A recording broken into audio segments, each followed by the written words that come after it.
நான் முன்னாடியே சொன்ன மாதிரி இது தொடுவானம் கலை இலக்கிய பேரனுடைய 22வது நிகழ்வு. பாரதி பிறந்தநாள் முன்னெடுப்பில் இது 3வது நிகழ்வு. வழக்கமாக கருத்தரங்கம் கவியரங்கம் அப்படின்னு போடுவோம். அப்படி இல்லாமல் கருத்து படையல் கவிதை படையல் அப்படின்னு கொடுத்துருக்குறோம். கருத்து படையல் நிகழ்வில் தேசிய கவிஞர் பாரதி அப்படிங்கிற தலைப்பில் ஐயா திரு அல்பர்ட் அவர்கள் பேச வருகிறார்கள். அவர்களை அன்புடன் அழைக்கின்றேன். பாரதியாரின் 143வது பிறந்தநாளாவில் கலந்து கொண்டு பாரதி வாழ்த்து பாடிய அருமை சகோதரிகள் ஸ்ரீமதி சாந்தி அவர்களே மற்றும் வரவேற்புரை நிகழ்த்தி அமர்ந்திருக்கும் எனது அருமை நண்பர் சையது மோ ஷெரீப் அவர்களே, இங்கே கருத்து படையலை பதிவு செய்திருக்கின்ற அருட்தந்தை ஐயா செல்வராஜ் அவர்களே, திருமதி சாந்தி பிரபு அவர்களே மற்றும் கவிதை படையை படைக்க வந்துள்ள புலவர் முத்துசாமி, கவிஞர் செல்வராசு, கவிஞர் சாந்தி மற்றும் முருகன் மற்றும் உலகம்மாள் மற்றும் நன்றியில் வந்திருக்கும் லாரன்ஸ் அவர்கள் மற்றும் இந்த நோட்டீஸில் குறிப்பிடாத மற்ற அறிஞர் பெருமக்களையும் அன்போடு வணங்குகிறேன். நன்றியால் வணக்கம். தமிழ் இலக்கிய வரலாற்றை நாம் சற்று ஆய்வோமானால், வள்ளுவனுக்கு பிறகு தமிழ் ஊர் நல்ல உலகம் அரசு ரீதியாகவும் பல்வேறு தனியார் தொண்டு நிறுவனங்களும் இலக்கிய அமைப்புகளும் பிறந்த நாளை கொள்வதென்றால் வள்ளுவர், கம்பன், அடுத்து பாரதி. இது ஒரு பத்திரிகை செய்தி. எனது சொந்த கருத்து தவறுந்தால் ஏற்றுக்கொள்கிறேன். வள்ளுவருக்கு அடுத்தபடியாகவே நான் பாரதியைத்தான் சொல்கிறேன். ஏன்னா கம்பனுடைய படைப்புக்கும் பாரதி படைப்புக்கும் நிறைய வேறுபாடு உண்டு. அதை பற்றி இங்கே பேச வேண்டிய நேரம் இல்லை. அதனால் இன்று வருகின்ற 11ஆம் தேதி பிறந்த விழாவை பல்வேறு அமைப்புகள் இந்த தினமணி பேப்பரில் தெளிவாக போட்டிருக்காங்க எந்தெந்த அமைப்புகள்லாம் கொண்டாடுறாங்கன்னு சொல்லி. அது மட்டும் இல்லாமல் தினமணி பத்திரிகை மதுரை சேதுபதி பள்ளிக்கூடத்திலே 11ஆம் தேதி மாலை 3 முதல் 4 வரையும் அவங்க சிறப்பாக செய்வோம். வட்டம் நடத்துவாங்க. பாரதிஜி மண்டபத்தில் போய் நான் நண்பர் செருப்பெலாம் கலந்து கொண்டிருக்கோம். ஆண்டுதோறும் சென்ற ஆண்டுகளில் அவங்க மதுரை கொண்டு போயிட்டாங்க. மற்ற காலங்கள் பூராமே 8ஆவது தான் நினைச்சுவாங்க பாரதியார் சிறப்பாக கொண்டாடுவாங்க. நான் போகும்போது கவர்னர் வந்திருந்தார், டெல்லி கணேஷ் அவங்களாம் வந்திருந்தாங்க. நாங்கள் ஆண்டுதோறும் போயிடுவோம். ஒரு கார் பிடிச்சி நான் செருப்பு ஒரு 4 பேர் சேர்ந்து போயிட்டுருப்போம். மதுரைக்கு போன அப்புறம் தான் அந்த பழக்கத்தை நிறுத்திருக்கோம். அந்தளவுக்கு பாரதி மீது இந்த தமிழ் உலகம் மட்டுமல்ல, இந்திய தேசம் மட்டுமல்ல, உலகமே அவரை பாராட்டக்கூடிய நிலை இருக்கிறது. அந்தளவுக்கு அவர்.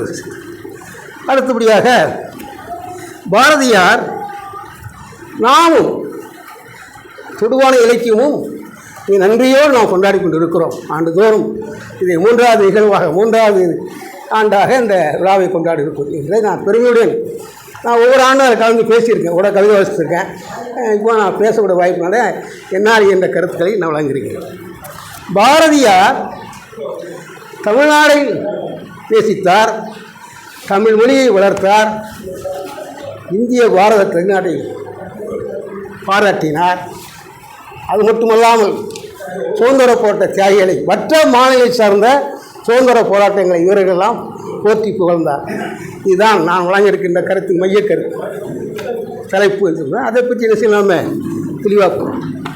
தமிழ்நாட்டை அவர் புகழும்போது நிறைய பேர் இருக்கார். காலத்தின் நேரங்கிறது அது ஒரு பேராக மட்டும்தான் நினைக்கிறேன்னா. செந்தமிழ்நாடெனும் போதினிலே இன்ப தேன் வந்து பாயுது காதினிலே, எங்கள் தந்தையர் நாரென்ற பேச்சினிலே ஒரு சக்தி பிறக்குது மூச்சினிலே. இது கொண்டு பல பேராக படிச்சிருக்காரு. அவருக்கு படிக்க முடியாது. அதனால் சாம்பிளுக்காக தமிழ்நாட்டை அந்த அளவுக்கு சிறப்பாக படிக்கிறார். பாரதியுடைய ஒவ்வொரு வரியுமே ஒரு பிஎஸ்சி தீசிஸ் தான். ஸோ மேலந்த வரையெல்லாம் படிக்க முடியாது. பல்கலைக்கழகங்களே பார்த்திங்கன்னா ஒரு ஆய்வு கட்டுரையில் ஒரு பெரிய புத்தகமே வரும். அந்த அளவுக்கு நிறைய விஷயங்கள் இருக்குது. சிறப்பாக பார்ப்போம். தமிழ்நாட்டை நேசித்தவர், தமிழ் மொழியையும் நேசித்தார். ஏகப்பட்ட கட்டுரைகள், ஏகப்பட்ட காலங்கள் இருக்காரு. அதில் யாமறிந்த மொழிகளிலே தமிழ் மொழி போல் இனிதாவதெங்கும் காணோம். யாமறிந்த மொழிகளிலே பாரதியார் இருந்த மொழி தமிழ் தாய்மொழி, சமஸ்கிருதம், இந்தி, ஆங்கிலம், பிரெஞ்சு, எனக்கு தெரிஞ்சது 5 மொழி. மேற்கொண்டு நிறைய படிச்சிருக்கிறார் அவர். இப்படி அவருக்கு தெரிந்த மொழிகளிலே சிறந்த மொழி தமிழ் மொழி என்று தமிழ் மொழியையும் பாராட்டுகின்றார். அத்தகைய தமிழ் மொழியை வளர்த்தார். அது மட்டுமல்ல, தேமதுர தமிழோசை உலகமலா பரவுவகை செய்தல் வேண்டும் என்று நமக்கெல்லாம் கட்டாயிட்டார். தமிழை வளர்ப்பது மட்டுமல்லாமல் அந்த தமிழ் மொழியானது உலகெல்லாம் பரவுவதற்காக என்றார். இப்படி தமிழ்நாடு தமிழ் மொழியை பாராட்டிய பாரதியார் தமிழ் புலவரையும் பாராட்டுகிறார். யாவறிந்த புலவரிலே கம்பனை போல், வள்ளுவர் போல், இளவை போல் பூமிதனில் யாங்கனுமே பிறந்ததில்லை என்று தமிழ் புலவர்களையும் பாராட்டுகிறார். எல்லாம் தமிழ்நாடு, தமிழ் மொழி, தமிழ் புலவர்கள் எல்லாத்தையும் பாராட்டிய பாரதியார் பாருக்குள்ளே நல்ல நாடு எங்கள் பாரத நாடு என்று சொல்ல தவறவில்லை. பிறந்த பூமி, பிறந்த மண், பிறந்த தாய்மொழி, மற்ற மொழிகள்லாம் பாராட்டியவர் இந்த இந்திய தேசத்தையும் பாராட்டுகிறார். அடுத்தபடியாக எந்த வகையிலே அவர் இந்த மாநிலங்களை பாராட்டுகிறார்? வெள்ளி பனிமலை மீதுலாவுவோம், மேலை கடல் முழுதும் கப்பல் விடுவோம். இதில் ஒரு வரி எடுத்தாச்சுங்கன்னா, வெள்ளி பனிமலையின் மீது உலாவுவோம். இது வெறும் இமயமலை மட்டுமல்ல, இமயமலை சார்ந்துள்ள அதை ஒட்டி உள்ள அநேக மாநிலங்கள், ஜம்மு காஷ்மீர், இமாச்சல பிரதேசம், உத்தரகாண்ட், அப்போ சிக்கிம், அருணாச்சல பிரதேச உடைய வடகிழக்கு 7 மாநிலங்கள் எல்லாத்தையும் சேர்த்து சொல்கிறாதான் ஒரே இதாக இமயமலை. இமயமலை என்ற பூகோள அடிப்படை உள்ள மலையை சார்ந்துள்ள மாநிலங்கள் எல்லாத்தையும் சார் சொல்கிறார். இது ஒரு வரி தான். அடுத்தபடியாக ஒரு முக்கிய கருத்து, மேலை கடல் முழுவதும் கப்பல் விடுவோம் என்று சொன்னார். ஐயா அவர்கள் இந்த கருத்தை சென்ற கொடுத்த வலியுறுத்தி பேசுகிற ஞாபகம் நினைக்கிறது. இந்த கடல் இயற்கை வளம், இயற்கை வளத்தை பொருளாதாரமாக மாற்றி புள்ளியில் சுமையாக கொண்ட ஒரே புலவன் பாரதி தான்.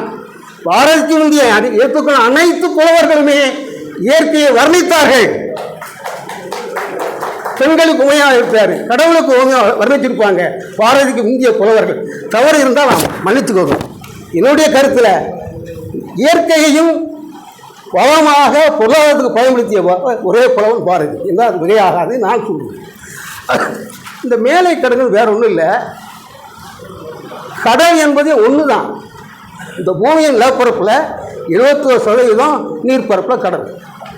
நம்ம தான் ஐடென்டிஃபிகேஷன் தெரிந்து அடையாளத்துக்காக பிரித்து வச்சோம். ஐரோப்பிய மாலுமிகள் பிரயாணம் பண்ணும்போது ஆப்பிரிக்காவின் தென்முனைக்கு வரும்போது புயல் வீசியது, எனவே ஆப்பிரிக்காவின் தென்முனையை புயல் முனை என்று சொன்னார்கள். அதை தாண்டி பசிபிக் கடலுக்கு போகும்போது, பசிபிக் கடல் இங்கே அமெரிக்க கண்டத்துடைய மேற்கு பகுதி, அதே நேரத்தில் இங்கே ஜப்பான் கிழக்கு, மேற்கையும் கிழக்கு எடுத்துக்கலாம். அமெரிக்காவுடைய மேற்கு பகுதி பசிபிக் கடல் தான், கிழக்கையும் பசிபிக் கடல். அங்கே அவங்க பிரயாணம் பண்ணும் பொழுது அமைதியாக இருந்த காரணத்தினால அந்த கடல் பரப்பை பசிபிக் பெருங்கடல் என்று சொன்னாங்க. அட்லாண்டிக் ஏன் பேர் வந்துச்சு? அமெரிக்கா கிழக்க, ஐரோப்பாவுக்கு மேற்க. அட்லாண்டிக்னா கிரேக்கர்கள் அவருடைய கடவுளுக்கு பேர் அட்லஸ். அட்லாஸ் என்பது ஒரு பெரிய அவங்க கடவுளாக கொண்டு போய் அதான் அட்லாண்டிக் பண்ணுச்சு. இன்னொரு கடல் என்னது? இந்து மகா சமுத்திரம். இந்தியா ஒட்டி இருந்தாலும் அது இந்து மகா சமுத்திரம். இன்னொரு கடல் என்னது? வட துருவம். எல்லா கடலும் ஒரே தண்ணி தான். அன்றாட தண்ணி ஊற்றி சுற்றி விட்டு பொறுத்து பார்த்தா சுற்றுதல் அதே மாதிரி தான். இதில் வாதி குறிப்பிட்ட மேலை கடல் என்பது இல்லை. இது முக்கிய போய் என்னென்னா, நம்ம அரபிக்கடல் இருக்கு இல்லையா, இந்தியாவுக்கு மேற்க அரபிக்கடல் தான். அங்கிருந்து பார்த்தீங்கன்னா இந்த அரபிக்கடல், வங்காள விரிகுடா, ஜப்பான் கடல், சீன கடல் எப்படின்னா இந்த பெரிய கடலை ஒட்டி உள்ள இடத்தை தெரிந்து கொள்ள ஜப்பானை ஒட்டியுள்ள கடல் ஜப்பான் கடல், அரேபிய நாட்டை ஒட்டியுள்ள கடல் அரபிக்கடல், வங்காளத்தை ஒட்டியுள்ள வங்காள விரிகுடா. நம்ம பிடிச்சி விட்டோம், அவ்வளோதான். பாரதிய கனவை பாருங்கள். உலகத்திலேயே அடிமையாக கொண்டிருந்தவன் ஆங்கிலேயன். அவன் வாழ்ந்த பகுதியை நோக்கி கப்பல் விடும் என்று சொன்னான். ஐயா தான் சொன்னாங்க. பாரதி கிழக்கு பகுதி வங்காளத்தை கிராஸ் பண்ணி போக சொல்லலை, அரபிக்கடல் போ, அரபில் தான் செங்கடல் வந்துடும். செங்கடலையும் அது தானே மத்திய தரைக்கடல் வந்துடும். இந்த செங்கடலையும் மத்திய தரை இணைப்பது சுயஸ் கால்வாய். மத்திய தரைகளை தாண்ட உடனே ஐரோப்பிய நாடு வந்துடும். பார்த்தீங்களா? பாரதியுடைய சிந்தனை, அவருடைய அறிவியல் பாதை பாருங்கள். வெறுமனை வர்ணிக்காமல் அவன் சிந்தனை எந்த அளவுக்கு போத்தான்னா, வேலை கடல் முழுவதும் கப்பல் விழுவம் என்று சொன்னார் பாரதி. அதை நான் இங்கே பதிவு செய்ய ஆசைப்படுகிறேன். அடுத்தபடியாக உங்களுக்கு தெரிஞ்ச பாடதான், சிந்து நதியின் இசை நிலவினிலே சேரண நாட்டிலம் பெண்களுடனே. பார்த்தீங்களா? சிந்து நதியின் இசை. இன்னொன்று அங்கே வந்தார், சிந்து நதி பஞ்சாப் பிடிக்கிறாரு. பஞ்சாப், ஹரியானா, உத்தரப்பிரதேஷ், அந்த 3 ஸ்டேட்டுங்க வரப்போம். பீகார் வரைக்கும் வந்து சேர நாட்டிலும் பெண்களுடனே அவருடைய சேர நாட்டுக்கு முக்கியத்துவம் கொடுக்குறாரு. சரி, அது மட்டும் இல்லாமல் சுந்தர தெலுங்கினில் பாட்டிசைத்து தோணிகள் ஓட்டி விளையாடி வரும். தெலுங்கு வராரு, ஆந்திரா, தெலுங்கானா, இசைக்கு முக்கியம் உள்ள பக்கத்தில் தான் அந்த ஒவ்வொன்றுக்காக வர்றாரு.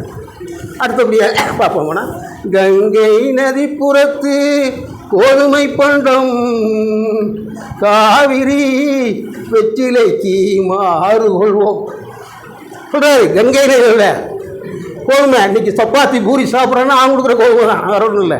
வெற்றிலைக்கு வெற்றிலைக்கு மாறு கொள்வோம். இப்படி ஒவ்வொரு மாநிலத்தையும் புகுந்து பாராட்டார். சிங்க மராட்டியர் கவிதை கொண்டு சேலத்து தந்தங்கள் பரிசு மராட்டியத்துக்கு முக்கியத்துவம் கொடுக்குறாரு. ஒவ்வொரு ஸ்டேட்டுக்கும் கடைசி வராரு. அருகாமல் நாடு உச்சியாக இருக்குன்னு சொல்லி, சிங்கள தீவினுக்கோ பாலம் அமைப்போம், சேதுவை மேடுருத்தி வீதி சமைப்போம். சிங்கள நாடோட விட்டு தொடர்பு வச்சு கொள்ளணும் அப்படின்றாரு. சரி, அதுக்கு பாலம் கட்டணும்னு சொல்கிறார். அதோடு மட்டும் இல்லாமல் எப்படி கடலுக்கு முக்கியத்துவம் கொடுத்தாரோ பாரதி, அதுபோல நதிக்கு கொடுக்கிறார். வங்கத்தில் ஓடி வரும் நீரின் மிகையால் மையத்து நாடுகளில் பரிசு செய்கிறோம். வங்கம் என்பது என்ன? இன்று உள்ள மேற்கு வங்காளம், மம்தா பானர்ஜி அந்த ஒரு மாநிலமும் இப்போதுள்ள வங்கதேச நாடு, 2 சேர்ந்த பகுதிதான் வங்கதேசம். அங்கே எந்த நதி ஓடுது? கங்கையின் கிடையாறு கூப்பிடி இருவர் ஓடிட்டு கல்கத்தாங்க தான் அங்கே தொய்வோம். சரிங்களா?